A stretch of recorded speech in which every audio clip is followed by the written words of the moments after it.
ഇവിടുത്തെ പാർക്കിലൊക്കെ എങ്ങനെയാണെന്ന് വെച്ച് കഴിഞ്ഞാൽ വെള്ളത്തിന് വേണ്ടിയിട്ട് മെഷീൻ സെറ്റ് ചെയ്തേക്കുവാണേ. നമ്മൾ ക്യാഷ് ഇട്ട് കൊടുത്തു കഴിഞ്ഞാൽ നമുക്ക് ഡ്രിങ്കിങ് വാട്ടർ ബോട്ടിൽ കിട്ടും. കാർഡില്ല, ക്യാഷ് മാത്രം.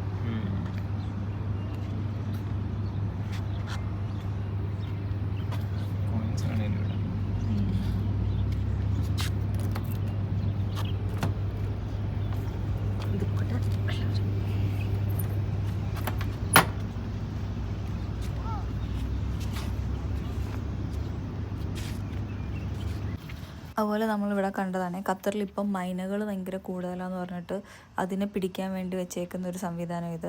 ഇതിൻ്റെ ഉള്ളിലേക്ക് കയറാൻ പറ്റും, പക്ഷേ ഇതിൻ്റെ പുറത്തേക്ക് ഇറങ്ങാൻ പറ്റില്ല. അങ്ങനെയാണ് അതിൻ്റെ ആ ഒരു ഇത് ഉണ്ടാക്കിയിരിക്കുന്നത്. അതിൻ്റെ ഉള്ളിൽ കുറച്ച് ഡേറ്റ്സ് ഇട്ട് വെച്ചിട്ടുണ്ട് ബേർഡ്സിനെ അട്രാക്റ്റ് ചെയ്യാൻ വേണ്ടിയിട്ട്.